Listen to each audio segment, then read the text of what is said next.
All right, so we're back with the last maybe 15 to 20 minutes, hopefully, of your lecture. At most, it'll be about 30 minutes. So let's get right back to it.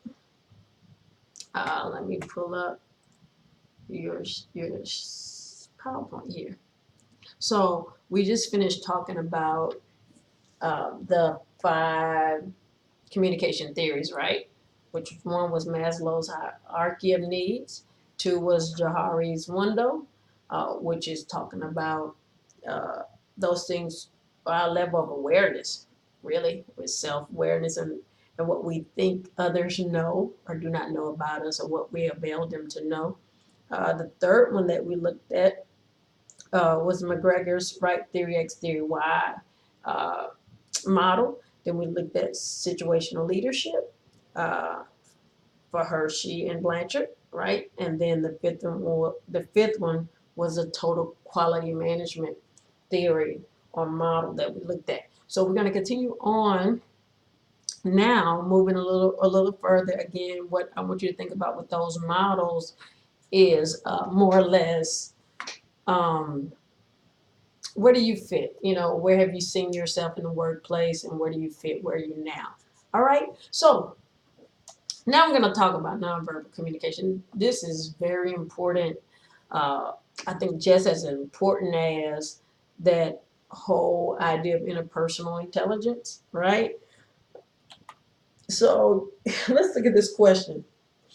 When you think about your communication with others, what's most important, or I think what will have the most lasting effect, which you'll see in your reading for chapter 3, is what you're not saying, right? So, what are you not saying that should be said to assist in communication? And also, I want to pause for a moment and apologize for the poor quality sound. I think my headset, it was just holding my brain really tight, but it wasn't doing anything to no effect. So I've taken that off, and I think the sound will be better for you, better quality of sound. So, what are you not saying is what you're thinking about when we talk about nonverbal communication.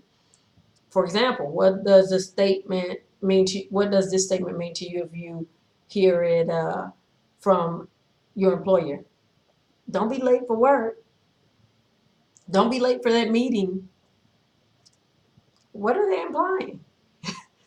Why do they not say instead, I would really appreciate it if you are on time for tomorrow's meeting?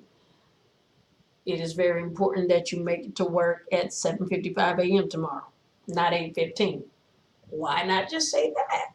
So this whole idea of nonverbal communication is called meta communication. We'll look at that in a moment by definition. But it has all to do with those emotions that we feel when people make certain statements or comments regarding our actions, or maybe something we've spoken and they're replying to us, but it evokes a certain emotion, sort of like that stroking, right? For example, if I make a statement to you and I say, we're gonna have an exam or a pop quiz, and you say, really? What are you not saying? What does really mean? And your inflection, we'll talk about that as well. Um, Kinesic and then the verbal or vocal kinesic, how that works, right? So think about those emotions you feel when people make certain statements, when they're not being candid in their communication and what they have spoken. Other things can be inferred and it can have other implications. So that's what nonverbal communication is about. So meta communication is the major part of nonverbal communication. It's just that nonverbal message that accompanies a message that is expressed in words, right? The other part of it is this uh, kinesic messages, right? Think about the word kinesthetic, which means what? Action or behavior towards something. So this is about that visual communication, gestures, winks, smiles, grooming, and other body movements that we use. Like I'm talking to you all now via the web online, but yet my hands are moving, right? and my head is shaking when I say right. So it's happening now. Perhaps is enhancing this communication interaction that we're having, right? We're using communication technology at present, but still maybe you can feel my emotions. You can maybe even picture my body gestures. So that's a big part of meta communication, the nonverbal messages that is expressed in words that's accompanied by visual communication if it's available, if it avails itself, right? And so the behavior that follows your communication. That's like if I ask you for something, I say, sure, you can have it, but maybe I wink my eye and turn my head a little bit to the right. In other words, that meta communication there, that kinesic message is telling you, yeah, you can have it, but the kinesic message is telling you that I have some reservations. All right. So that's very important for nonverbal communication. The vocal communication is also a part of it. So it's visual with the kinesic and then vocal. All of these complement and make up this meta communication that happens. The vocal communication is the intonation, right? So if I have any inflection in my voice, how loudly do I project my voice and the resonance of my voice. And so again, remember the saying, it's not what you say, it's how you say it. And asking yourself the question that I just posed, what are you not saying? And trying to reach that area where we clearly communicate. You know, we're concise in our communication so that it can avail us the greatest output. That's what you want, especially in the workplace. Okay, so what is the impact of nonverbal messages? It's in your textbook on page 26. The most important thing is, unlike when you have those intrapersonal, remember that level one communication in your head, when it comes to nonverbal messages, it's kind of unavoidable. So if it's something that you possess, this meta communication that happens naturally, you really have to work on those gestures. You really have to work on the timing, because it's unavoidable when it's a part of how you communicate. Remember your personal communications model. So those of you that say, you know what, I didn't know what to call it, I didn't know what it was, but now I know it's meta communication. I need to stop communicating like that. I need to stop giving people the side eye and the stank eye, when I'm communicating with them. Yes, because it's unavoidable. You're gonna see it, it's gonna happen.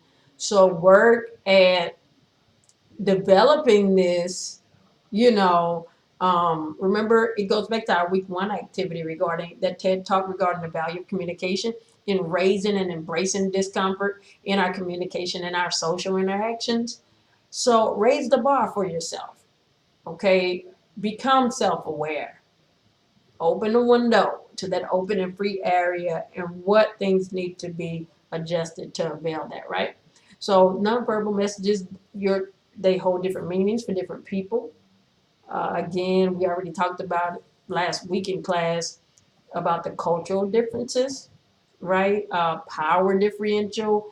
And so when you make faces or you make certain gestures, that can very well be a detriment to you in a work or professional setting, right? So be aware, be cognizant of those things that you do, and be intentional about making changes where necessary.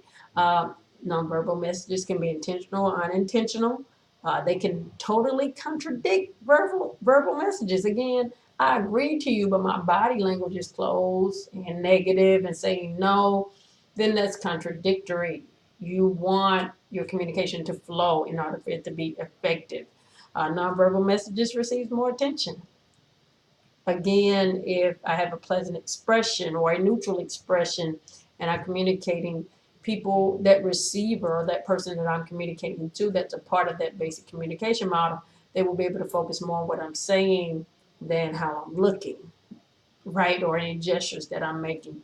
If I keep a normal and even tone, they will be able to, again, listen in more attentively, and not be distracted.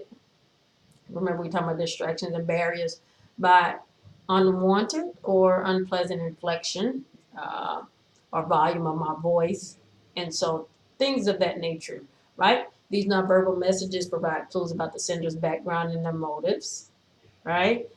We've all talked to people, and what they're communicating may have been pure and sure, but at the same time, depending on the nonverbal messaging that we picked up on, I always liken it to, no offense to salespeople, right? They'll say things like, well, it's no pressure and it's no rush, but maybe they're jittery, their hands are moving, or they're talking really fast. And so it's contradictory to what is being communicated. And so it makes me worried. And it affects that level of trust that I have, right? With that particular individual in that particular communication instance, right? It's influenced by the surrounding circumstances, and it could very well be beneficial, very beneficial. Again, if I'm communicating, you'll read about it. I think I just have it as read only bad news messages and good news messages, or we might talk about them a little bit. It could very well be beneficial or harmful, So sometimes that nonverbal is needed. I need a nod when I say, you know, I understand where you are now, and I'm going to have to put in place this progressive discipline for you. But I assure you, this is all just to help in your development. Your job is secure, and so nodding and having a pleasant look on my face will definitely do more benefit than harm to that person on the receiving end of that communication, right? And so again, think about it, and it's all to help us develop our communication skill. Now let's jump over. This is all about the message that we're sending, right? We're looking at models of effective communication processes that can happen in the workplace. These theories help us understand perhaps why some communication models are in place in your particular workplace. What are your your standards and policies on how to communicate, who you communicate to, when, how, what methods are used might have a lot to do with the theory that we just discussed. Lastly, we want to talk about listening as a communication skill. Okay. Um, you always want to think about the purpose. It's funny because I was taught when I was in graduate school uh, over 9 years ago that as adults, we are really tuned into one channel. And my professor called it WIIFM. That's WIIFM. And I was like, he's corny. What is that all about? But he was talking about what's in it for me, right? And that is so true on so many levels, um, because as adults, we really aren't concerned with what the receiver is thinking about, and we're mostly concerned maybe with our own selves and what is trying to be communicated. And so, how do I effectively develop uh, my listening skill? Is thinking about the purpose of what is being communicated. Are you the intended audience? If you are the intended audience, what do you need to do with this? What purpose is it serving? And so it's all about that intent. It's all about uh, purpose. What's the purpose? Okay. Um, just as with the basic communication model that we talked about, your focus, you in a basic communication model, we focus on the needs of the receiver, right? Or our own needs if we're trying to get information. Well, here, when you're listening, you're focusing on the purpose of what is being heard to increase effectiveness in listening. So purpose, that's all that should come to mind when you're talking to people. You need to help focusing. Okay, what's the purpose? What did Professor Allmon talk about? The purpose, right? So it serves about 5 purposes. One, listening is going to be for social interactions. You don't want to be blamed for not listening effectively. People say, well, we try to talk to her or him, and they seem spaced out. We've engaged with people like that. So in order to engage and interact socially, you have to be able to listen effectively. Secondly, to receive information. Okay. If I tell you, hey, I need you to report out on something, so I'm gonna send you to the sales meeting that's in Las Vegas, sure, that's a fun spot. There's a lot of entertainment to do, but you need to go and get that information that you're expected to retrieve. Okay, and then you can focus on all things. But some people, they cannot focus. So if it's your purpose and intent is to receive that information, then that needs to be what you focus on. To solve problems. This is why we listen. To share feelings.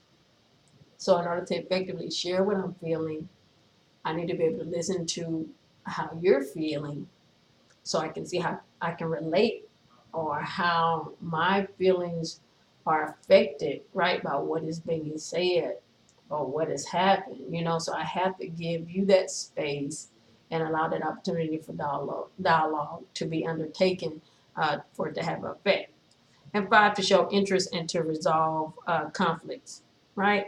So just to show interest, I have to listen and really hear what it is that you're saying. Because again, we say that we're listening, but if I ask you just to repeat these 5 purposes without looking on the screen, would you really be able to do that?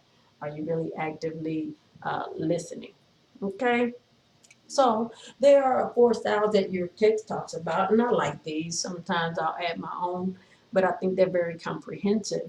Um, Keep in mind and put in your note that styles are highly dependent on the context and nature of what is being communicated. Okay? So do I want to casually listen if you share with me something important about a loved one passing away, or a really important personal issue that you're having that's causing some emotional distress for you? No. Um, I want to be empathetic in that case, right? So you may be called upon in your exams or through assignments to identify which style will be most appropriate for a certain instance or scenario. And so know the difference. I'll kind of give you a description of these styles, and then I want you to also read your text book as well, the assigned reading. But the first style is casual listening. It's merely listening for pleasure. Okay. Um, we might casually listen to music. We might casually listen to a conversation, overhearing, or even if you're talking to that loved one and they like, I just want you to listen. You don't really have to respond. You might be able to listen for pleasure. 2, the second one, listening for information. So this involves a search for data or material. Uh, Now, for this class lecture, you should use those objectives that I give you at the beginning of each lecture each week. Use those. Use those and as a point of reference, and highlight important concepts that you might be tested on. And so in this case, in this scenario here, that we're in, this setting that we're in right now, even online lecture setting, you are listening for information. What is it that Professor Allmon might want me to recall um, from this lecture, from this content? So that is listening for information. That's a good example. Um, Also, when you're trying to solve a problem, so in listening for information, I'm kind of searching for data, material, content, right? It's kind of objective listening. Intensive listening is a little different. It's a little more deeply involved because you're trying to obtain information to solve problems, or maybe to persuade or dissuade, as in being a part of an argument. And so you kind of want to look into maybe another tier, another layer of listening, the cause and effect, not just the content. It's not as objective, a little more involved. So that's called intensive listening, more involved listening. While I'm listening, I might be thinking critically about the processes, or how what is being shared is constructed or built, and so that I can walk away with a solid understanding of what was being communicated, and even be able to relay that or apply what was heard to something else. And so I think that's a part of learning too. Active learning is intensive listening as well. All right. The last one is empathetic listening. It requires full concentration and understanding and response, all while remembering what is being said. What are some things that I can do to help me develop my skill of empathetic listening? One, you can observe those nonverbal cues, right? So again, if I'm talking to someone, I say, "Are you okay?" And they say, "Yeah, I'm fine," but maybe their eyes tear up. Um, I will be empathetic if I say, "Well, I don't really want to pry, but I really want to know that you're okay. So you don't have to share with me now, but whenever you have time, I'd like to know how you're doing." Right? I want to hear what you have to say, not just what's being said. Like I said on that other side, what is really being said. All right. You want to paraphrase to ensure understanding. Some of you, we talked about this the first week of class. How do we assure others that we're listening? And then you want to ask questions. All right. And so that's a part of that empathetic listening. Observe nonverbal cues, paraphrase to ensure understanding, and then ask questions. All right. So if you want to pause here and take a break, I think we have about 10 minutes left and we'll be good to go. For those of you that didn't want to pause, we'll go on to talk about bad listening habits. And I think we're pretty much there. So, again, what are some things that we want to try to avoid? Um, our next topic is going to be on group communication. And I know that many of you may have been responsible for leading a group via sports, work, social, or group, or church, uh, but maybe with no formal authority. Are there instances where you felt like, I wasn't really effectively listening or a good listener? I know I missed some opportunities, I missed some cues. I may have affected the team performance because I really wasn't fully attentive in practice and when certain things were being shared. Also, think about working with a group where you have team members that are in that position. What did you do to get the group to listen to you or respond to you? All right. And so we'll talk about that on Monday when you return. But what are some bad listening habits that we all have? Your text talked about a lot of them, which I can attribute to haven't done at some point. Faking attention, that's the worst. I think that happens a lot, and again, it can cost you in the workplace, in the work environment, in the professional setting. So do yourself a favor and do others a favor and just say, I'm distracted right now, or maybe I'm focused on this project right now. Can we set a time, a dedicated time where I can really hear you and there will be minimal disruptions, right?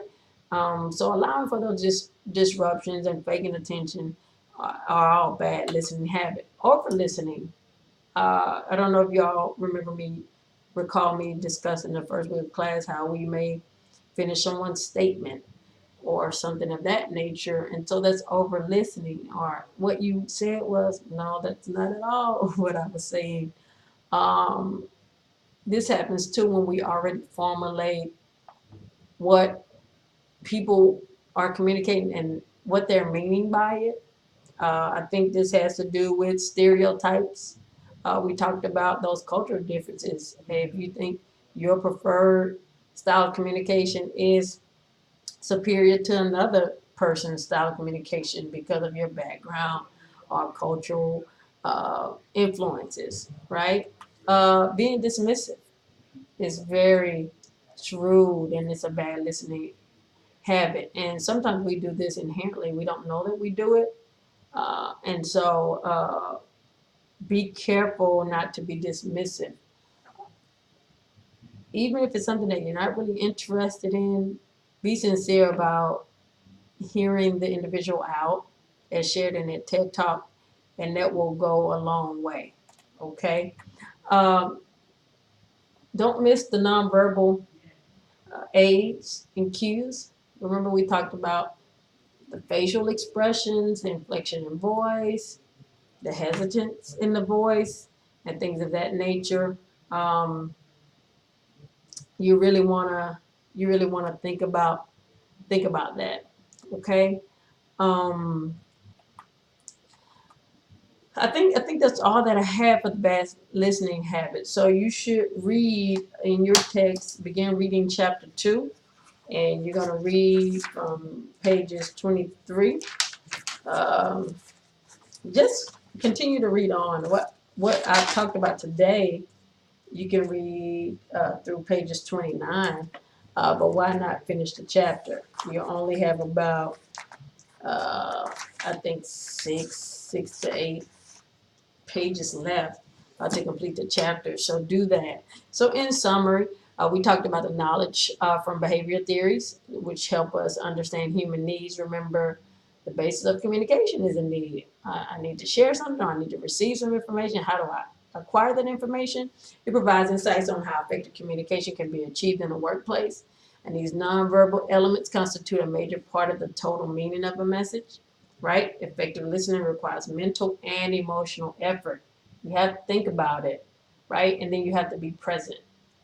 That's about that emotion. Open your mind and have an open demeanor when you're discussing and communicating with others, and they'll see it. That's about that emotional effort that you put in forth to really connect with the person that is communicating with you. So be there mentally and then be there emotionally as well. Next, we'll talk about the characteristics of effective groups, their common goals, role perception, longevity, and things of that nature. Again, you should start reading about it now. Okay? So let's talk about what's next. We'll go through each one of these. I want you to begin reading chapter 2 in your textbook. You want to print and complete your online lecture activities 2.1 and 2.2. It's one file, it's 2 pages. So it's some exercises that talks about metacognition, metacommunication, not metacognition. That's a part of processes and thinking, critical thinking, metacommunication. And so I want you to complete that and have it to turn in at the start of class. If you print 2 pages, staple it. If you do front and back, make sure the front and the back is there. Please print legibly. If I cannot read, I will give you a 0. I will not get a headache trying to read your content. That will be due at the start of class on Monday. Don't be late. Get there 5 minutes early uh, to complete this learning experience with chapter 2, okay, on interpersonal and group communication. And this is how you'll get to that assignment. You go to your course site, click on lessons, online assignments with the blended logo there, symbol there, and then week 3 online assignments blended at my.tccd.edu. And again, that'll be due on the 9th. That's Monday coming. Complete your discussion board 2 by Sunday, September 8th at 11:59 p.m. Some of you had issues with assignments not being available. After that deadline, they will not be available. Again, this is the beginning of the semester. We're about a quarter ways done. So don't lose any traction. Stay committed. Again, this is a fun course, an easy course, very practical course. And so I hope that you'll fully immerse yourself in this experience and get something from it. Finalize your personal communication models. Tip there, you can use Microsoft PowerPoint slide to draw your model. You can use Word to use the little process tables to draw your model. Again, it doesn't have to be anything fancy. Some of you were searching the internet. If you're searching the internet, you're going to see some models that are probably business communication models for a particular organization. I want this to be your own. It's shaped by your values. It's shaped by those things that you say, I will always adhere to doing this to avail myself the most effective communication interactions, right? In the workplace, in my personal life. Those will be due in class on Monday, September 16th.